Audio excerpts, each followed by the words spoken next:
Welcome to learn with हाफिज़ रज़ा। तो आज का जो हमारा टॉपिक है वो है इंडो पाक हिस्ट्री।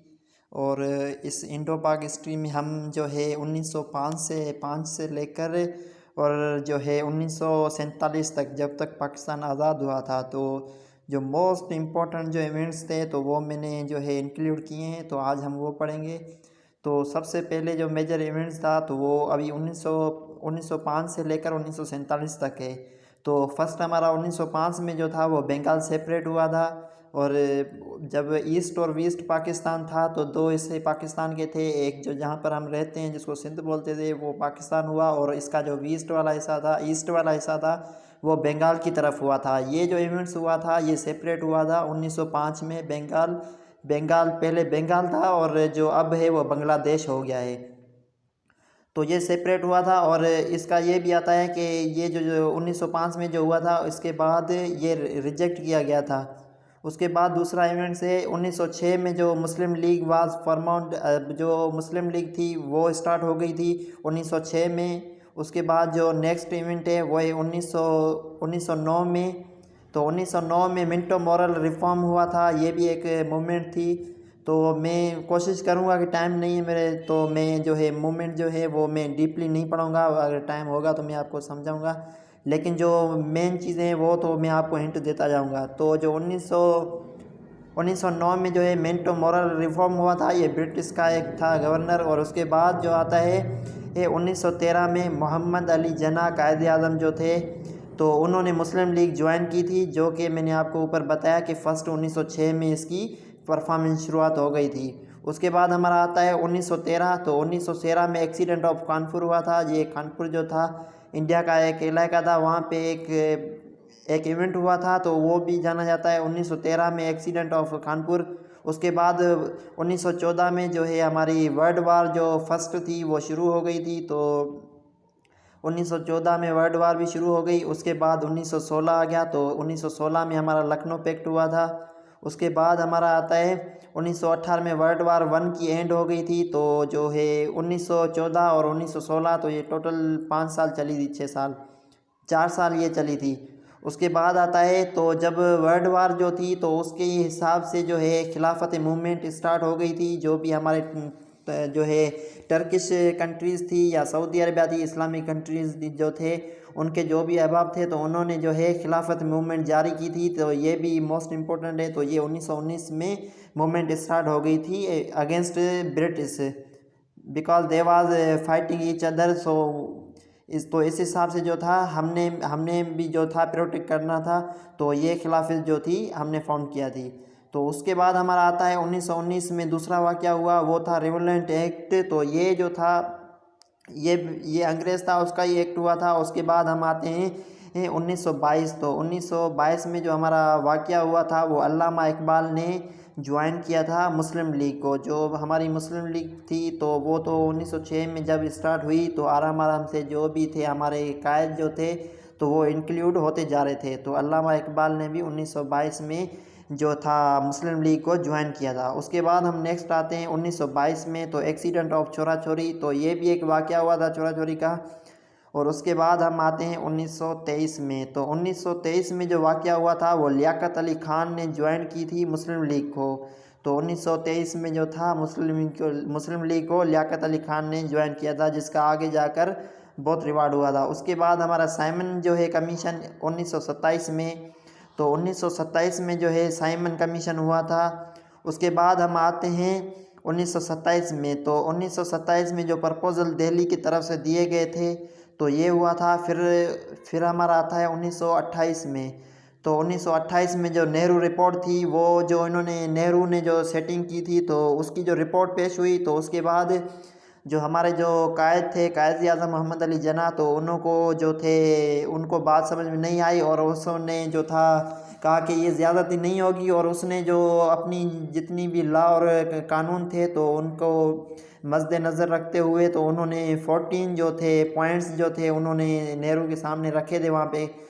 तो वहीं पर जो था इसको 14 पॉइंट जो था फेमस हो गया था। तो ये 1929 में वाक़या हुआ था। जो कायद आज़म ने 14 जो थे पॉइंट्स जो थे उन्होंने रखे थे। और उसके बाद हम आते हैं दूसरा वाक़या 1929 में ही हुआ था, वो हुआ था खुदाई खिदमतर मूवमेंट। तो अब यह भी एक वाक़या हुआ था 1929 में। उसके बाद हम आते हैं 1930 में। तो 1930 में अल्लामा इकबाल जो था उसने स्पीच की थी एट इलाहाबाद। तो इलाहाबाद में जो था अल्लामा इकबाल ने 1930 में इसने इनर स्पिरिचुअल तकरीर इसने की थी। तो ये जो था हमारा कायद था, तो इस हिसाब से जो था इन्होंने भी एट इलाहाबाद में इन्होंने तकरीर की थी स्पिरिचुअली। उसके बाद हम दूसरा वाक़या आता है, वो आता है 1930 में। अब जो तीन मूवमेंट हमारी हुई थी 1930 में, 1931 में और 1932 में, ये मोस्ट इम्पोर्टेंट है। तो आप इनको जो है नंबर वाइज याद करना। तो फर्स्ट जो था वो हमारी तीन कॉन्फ्रेंस हुई थी। तो फर्स्ट जो कॉन्फ्रेंस 1930 में हुई थी वो हुई थी लंदन कॉन्फ्रेंस। उसके बाद सेकंड कॉन्फ्रेंस हुई थी वो भी लंदन सेकंड में थी। उसके बाद 1932 वो थर्ड जो थी वो लंदन कॉन्फ्रेंस में हुई थी। उसके बाद हम आते हैं 1932 में कम्युनल जो अवार्ड था वो मिला था। उसके बाद हम आते हैं 1932 दूसरा वो खसकार जो मूवमेंट था वो हुआ था। उसके बाद हम आते हैं 1933 में। तो 1933 में जो था नाउ और नेवर मूवमेंट, तो ये भी एक मूवमेंट थी, तो ये भी 1933 में हुई थी। उसके बाद हम मूवमेंट पे आते हैं तो 1934 में जो था Quaid become permanent president of Muslim League. तो मुस्लिम लीग का जो था 1934 में ये कायद आज़म ने 1913 में ज्वाइन की थी मुस्लिम लीग। तो 1934 में ये जो था परमानेंट प्रेसिडेंट बन चुका था। तो ये भी मोस्ट इम्पोर्टेंट था। उसके बाद हम आते हैं 1935। तो 1935 में गवर्नमेंट ऑफ इंडिया एक्ट, तो ये एक्ट हुआ था, ये भी फेमस है। उसके बाद हम आते हैं 1937 में। तो 1937 में जो था कांग्रेस मिनिस्ट्रीज़ हुई थी। तो उन्होंने जो काबीना मिनिस्ट्रीज बनाई थी तो उनमें से कांग्रेस थी। उसके बाद हम आते हैं 1938 पे। तो 1938 में जो हमारा वाक़या हुआ था वो हुआ था मीरपुर रिपोर्ट। तो ये भी एक रिपोर्ट थी मीरपुर के दौरान, तो इसको मीरपुर रिपोर्ट कहा गया। तो ये भी एक इवेंट था। उसके बाद हम आते हैं 1938 में। 1938 में एक दूसरा हुआ, वो ये था कि फ़ातिमा जना ने जो था ज्वाइन की थी मुस्लिम लीग को। तो 1938 में भी कायद आज़म की जो सिस्टर थी उन्होंने भी मुस्लिम लीग को ज्वाइन किया।